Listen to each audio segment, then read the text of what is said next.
Hi everybody, it's Joe Cioffi on this Sunday morning.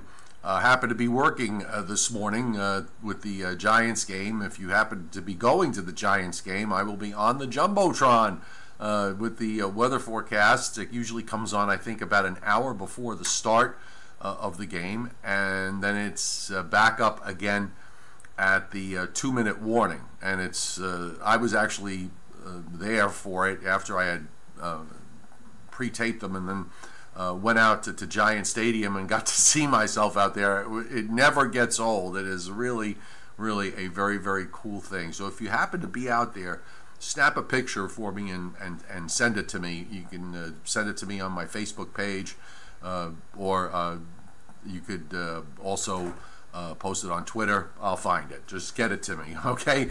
All right, folks, so let's take a look at the weather going forward. There's a lot going on this morning in the northeast as we have this storm system that is moving on through, and I'm going to start with the northeast radar view. And I know you guys are probably just waking up to all this and enjoying your Sunday morning cup of coffee, so why not just add this live stream to your Sunday morning activities. But the rain has now shifted to the east, getting ready to move out of Long Island and southeastern Connecticut. It is already done across the Hudson Valley, western Long Island, New Jersey, and eastern Pennsylvania. We are also seeing some rain up through New England, and of course we're waiting for the lake effect snows to break out, and we have some areas of snow showers that are coming in off the lakes. Probably get a little more extensive during the afternoon and into this evening, but the bulk of this, at least for the mid-Atlantic and for southern areas of the Northeast, the bulk of it is done. Now the big issue for the rest of the day will be the wind, because the pressure gradient is very tight. We're going to see westerly winds gusting up to 40 or 50 miles an hour into this afternoon. The only other area around the country where there's anything really going on is up in the northwest, where we've got some rain. Actually, none of it is in the state of Washington, maybe just getting clipped in the northwestern corner there. But for the most part, the weather across the United States is quiet, and it's going to be the theme for this coming week. And maybe even through next weekend, by the way. So let's show you on the eastern satellite loop, and let me get rid of everything else. And here's our storm. And that's now moving into southeastern Canada. Pressures are pretty low with this, and as I said, the pressure gradient very, very tight. You don't see too much happening out to the west, and on the west coast, as we bring you the western satellite view. Let me just bring this up. By the way, I probably will do another live stream tonight, maybe around 9 o'clock or so, as long as I'm still awake. I didn't have a lot of sleep last night. Now out in the west, you could see a train of moisture, a spinning swirl here pretty far to the south. It's been dropping southward out in the Pacific as we have a lot of energy getting dropped southward from the Gulf of Alaska. So we've got this train of subtropical moisture that's moving northeastward, but almost all of it is going into southwestern Canada. Hardly any of it is moving into the actual Pacific, the U.S. part of the Pacific Northwest, except again maybe the northwestern corner of Washington, and the weather seems fine as you go further south down into California, Nevada, and into the southwest. So even in the west, for the most part, the weather is pretty tame. Now, I know some of you have been talking about the blocking pattern and everything that goes with it, or in this instance maybe everything that doesn't go with it. Just because you have a block, folks, and does not give you a credit line to a stormy pattern. The block is just one of many keys, and I'm just going to illustrate here on the GFS. This is the GFS 500 millibar, or 18,000 foot roughly, map for late Thursday, Thanksgiving Day. And you can kind of look at this, or these lines that you see, think of them as lines on a highway, and the air flows generally from west to east, following the way the lines are. The further north you go, the colder the air usually is, and the tighter the lines are, the faster those lanes, those highway, the travelers in the highway lanes move. So the jet stream gets stronger as you go further north. Now, the pattern is usually comprised of ridges and troughs. Ridges would be higher pressure, troughs would be lower pressure, and they're constantly changing in size and in position, moving from west to east, southwest to northeast. Sometimes they even move east to west. Well, the block is a big upper air high pressure system that's sitting up over Greenland. That is there, okay? And what the block does is that instead of having this sort of normal positioning of where you get a stronger jet as you go further and further north, the block winds up displacing, with that higher pressure, winds up displacing lower pressure to the south, and therefore displacing the jet stream to the south, bringing colder air into the U.S. And usually in these blocking patterns, when you have a block up in Greenland, it usually means colder than average weather in the eastern part of the United States. Now, the stormy part of this equation is different in that you've got to also have all these components in the right place or the wrong place at the wrong time, depending on what your perspective is. I want to make both those that want storms and both those that don't want storms happy. But you have to have these upper air troughs in the right position. And in this particular instance, there is a block there, but everything else is all wrong. In the east, you have troughing, which would cause possibly, some kind of storm development. It could be major storm, it could be a minor storm, depending on the position of the trough and a few other things. But in this case, it's a weak trough, and it's what we call unphased. You have a trough in that northern part of the jet stream, you have a trough in the southern part of the jet stream, and they remain separate. When you get phasing, you can also get intensification, and sometimes even in an unphased situation, you can have, if the trough, the unphased part of the trough is strong enough, but in this case it's not, and as a result, you get very little in the way of precipitation. It's also in the wrong position here. It's just inland of the coast, and that's too far to the east. You'll get some kind of development out of this, but it would be offshore. The ridge in the west, you want it to be popped all the way up, but in this case, it's pretty flat, and that's because you have troughing in the northwestern part of Canada and into the northern part of the Gulf of Alaska. Okay, so that's just not in the right position. We are going to move over now. We'll show you what the jet stream pattern looks like as far as Sunday is concerned.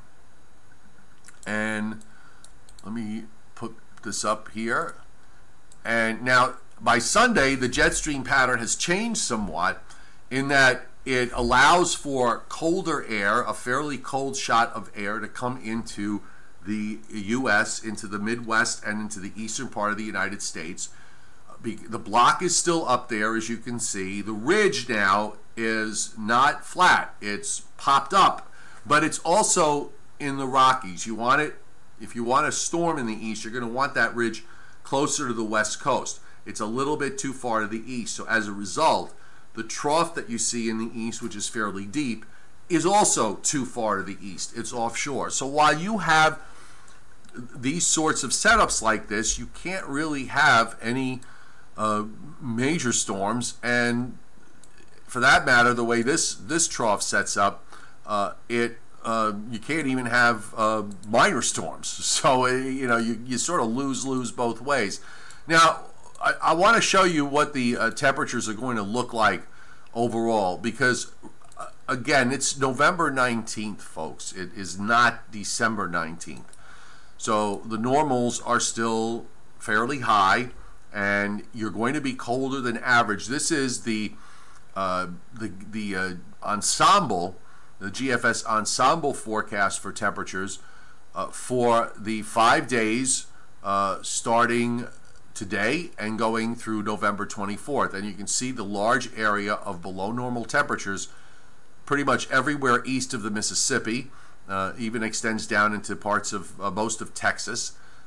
We've got it through all of Western Canada and then down into South Central and Southeastern Canada. So we have a large area of below normal temperatures, while it will be above normal generally in the western part of the plains westward to the west coast. That's again because of the block. And where you see, by the way, the above normal temperatures that are being shown up in northern Hudson's Bay and in the Davis Strait on up to Greenland, this is where the block is positioned, up in that area. So you can see how it displaces the colder air versus the warmer air, displacing that colder air further south. Now to take it another 5 days out and go into next week, the 5-day period from November 24th to November 29th, you still have below average temperatures pretty much everywhere east of the Mississippi, southeastern Canada into western Canada, except the extreme southwest, and then above normal temperatures in the western part of the United States. And notice that the extent of the above normal temperatures up in the regions, in the polar regions, increasing because of that big block, the big blocking situation that we have. So that's a pretty good illustration of, I think, what a block does, and again, what a block doesn't do, and that is that it guarantees you of having a big storm someplace. Now, I will say this: if we wind up eventually with this block hanging on, the longer and longer it hangs, the greater the probability is that you're going to wind up with something along the way. So just bear that in mind. So looking at the actual weather going forward across the U.S. as we go through this week, you can see there's action that comes into the northwest, and again, some more snows in the Rockies as we move into Wednesday. About the only spots that are going to have some problems might be some rain over Florida. You're going to have rain into the Pacific Northwest through midweek. And there is going to be another weather front pushing through the eastern part of the United States, but it won't have much with it. You saw before when I showed you the jet stream for Thursday, for Thanksgiving Day, with that system, that weak trough in the weak southern part of the trough, you wind up with a low that goes way out to the east. Meanwhile, going into the end of next week, still most of the action again in the northwest. There really isn't too much able to come eastward because of how everything is oriented. And now, as we move into next weekend, as a more important cold front moves through later on Saturday, you've got cold air coming down straight from northern Canada into the northeastern part of the United States. So that's going to make for a cold start to next week, being the week of the beginning Sunday the 26th, and probably going into the middle part of next week. After that, of course, we're talking squirrel land, so we're not going to really spend too much time on that at this point. I want to just go to Europe because there is something interesting happening there, and let me see if we can. Let me get this map a little further up, but there is some kind of low. We still have been watching this rotation here, this low in the Mediterranean, and it actually at one point had become a fairly powerful little storm, but it is going to continue to move eastward and weaken. You'll notice there's rain moving in. Let me back up. I'm sorry. Let me start again. I had the wrong time frame up. Let's go forward. But there was that big rotation and that big storm that was sitting up in the Mediterranean. So that's gone. That's going to be just about gone now. But it was pretty interesting because it almost looked like a tropical cyclone. But no matter. In the meantime, as we look at the weather across Europe, with a lot of the activity that's out in the North Atlantic, with this block, you're going to have these weather systems that are going to be moving along, probably along 50, somewhere north of 50 degrees north to about 60 degrees west. So you're going to start pulling in some lows into Western Europe, and specifically here by Wednesday, we've got a nice little powerful system coming into the British Isles, moving over Ireland, and then just kind of spitting away as it goes to the northeast, and yet another one follows, though not as deep, as we move through Friday and into the weekend. And it looks like some wet weather moving into Western Europe, and then continuing from there, and then yet another storm as we move into next week. So starting a week from today and beyond. So the pattern there, pretty busy. Why don't we look at snowfall real fast? See how this all adds up here as far as snowfall is concerned. And, except for the usual suspect spots, it doesn't seem to be anything too unusual or anything too particularly heavy, except, of course, in the Italian and Swiss Alps, it's going to snow like mad over there. So, that's the case. And up in Norway, Sweden, and over in Finland, you're going to see the same thing. So there's nothing unusual there. And it looks like some hefty snows being forecast by the GFS in the higher elevations of Scotland. Back to the U.S., why don't we look at the lake effect, see what that's supposed to produce with regards to the GFS. And this is going to start from this afternoon, and you can see it's nothing crazy here. You're only talking a few inches being indicated over parts of western Pennsylvania and through upstate New York, and you'll get a little bit more snow into southeastern Canada, but late in the period you start to see some more snow being added on. We'll go over to southeastern Canada for our Canadian friends, and as I know they like to see the map, and there we go. So you can see those big amounts in Quebec and on up into Labrador, some 4 and 5 foot amounts being produced there. Starting to see some decent snows being forecast here for Newfoundland, on the order of 6 to 12 inches in some places, and even for parts of Nova Scotia, some isolated 6-inch amounts. So when we look at the storms that are going to be doing all this, if any, obviously there are some. But here's the one from today, which is mostly rain, but for the coast, but for the areas in southeastern Canada and Quebec province, you guys do pretty well with that. And there's another one as we head toward, let me just shrink this up a little bit, it's a little too big, so you can see it a bit better. So now we're at, where are we? Is that Thursday? Yes. So that's for Thursday. So we have another system, actually a fairly well-developed low passes southeast of Newfoundland. That brings you some snow late in the week, and then another one that follows as we move into early next week, the week of the 26th. And that one hangs around a bit, so that might be in response to whatever the block is doing up in near Greenland. So you can see pretty much that for most of the U.S., and particularly for the Northeast and the Northern Mid-Atlantic states, lake effect aside, of course, that we're looking at a very benign pattern. If you are traveling this week for the Thanksgiving holidays, you got a really good week ahead of you. There doesn't really appear to be anything that should get in the way, except if you're going into the northwestern part of the United States, and maybe if you're going down into Florida. But in the Florida situation, it really doesn't look very problematic. So we got a nice little crowd this morning here, and for a Sunday morning. So we'll give let me give some shout outs to Christopher, Cynthia, Wayne, Aerolore Productions, FJ40J J-Love, Daniello, Thomas Bullock, Brandon Doherty. Kovu isn't here. Kovu's home. I'm at work today, and maybe tonight. He's feeling better, by the way. Seem to have his diabetes under control, so he may be back to going into cabinets. Ray Kong, the Asian weather boy, is here. Aham Brahmazmi is on. Daniel, Cullen, Michael, Wayne, and that's it. I think I got everybody.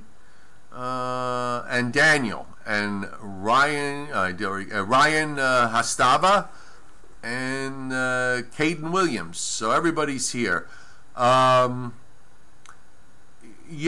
Christopher was saying about snow chances in Boston. Haven't seen any snow. Not that that's unusual, because we're still at November 19th.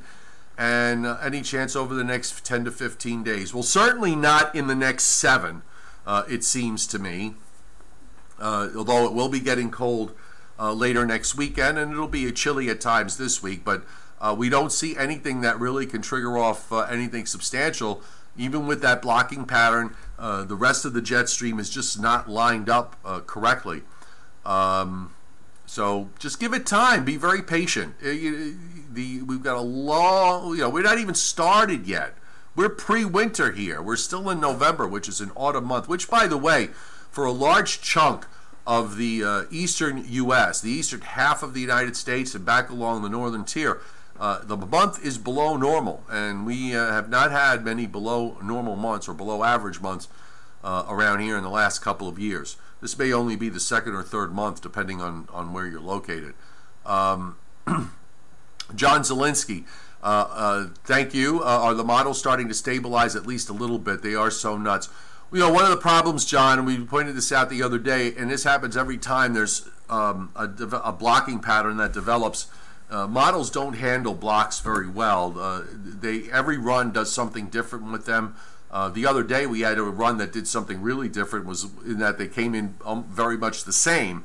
But every run changes the dynamics of the high, the upper high, be it that it makes it stronger or weaker, has it in a different position one moment, and then it has someplace else in another moment.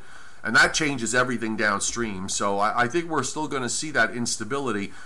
It's going to be, of course, further and further out as you go in the long range. You're going to see it more and more. But I think the variance is going to be even wider than it otherwise would be, because of the fact that because of how blocks behave. Let's see, what else do we got? I'm trying to get to all your questions. Sun is coming out around the New York, New Jersey, Pennsylvania area, Long Island, and parts of western Connecticut now. Yes, that is correct, Wayne. We are going to see those temperatures fall, though, into the 40s as we go into this afternoon. Daniel says it's 38 in Central California. Nice. That's cold. Is that cold? Well, it depends. Where are you in Central Southern California? You can tell it's a Sunday morning, and I only got a couple of hours sleep. Central California. Be curious as to where you are. Also cold in Central Louisiana this morning. GFS will spin up another snowstorm today on the models. Well, Thomas, you never know, but I right now it's not really spinning up much of anything to get excited over. So I'll tell you what, we're going to we'll check it out again later this evening to see what the afternoon models do. We'll take a look at the European, and we'll kind of see if there's any comparison. The European tried to blow up a storm off the southern New England coast for next Sunday, and of course the models have changed the trough position completely and the whole structure of the trough to some degree, so that doesn't appear to be happening anymore. It's funny how models do that sometimes, and you grab onto it as I kind of looked at it after watching the trends for about a day or so, that it seemed like it wanted to go in a stormier direction for next weekend and beyond, but it appears that we've backed off from that now, so we're going to just have to be patient. For those of you who want snow, you've got to be very patient. It's still extremely early, very unusual, especially as you go further south. It's extremely unusual to see snow this time of year, and also it's not a guarantee of a snowy winter. We've had many snowy winters where we haven't seen much of any snow until beyond the middle or even the latter part of December. So just bear that in mind if you're a snow lover. You just have to be patient. You're just going to have to wait to see what the pattern does and how it evolves. All right, folks, have a great Sunday, and I think I'm going to be back tonight probably around 9 o'clock. We'll do it all over again, and we'll take a look at what the models are doing. and get you started on your Thanksgiving week, which I hope everybody, all of you who are traveling, I hope wherever you're going, you get there safe. Weather's not going to get in the way. Just be patient. And traveling can be stressful these days, whether you're flying or driving. So just take a deep breath and take your time and get to wherever it is you're going, and do it in one piece. We will see you later.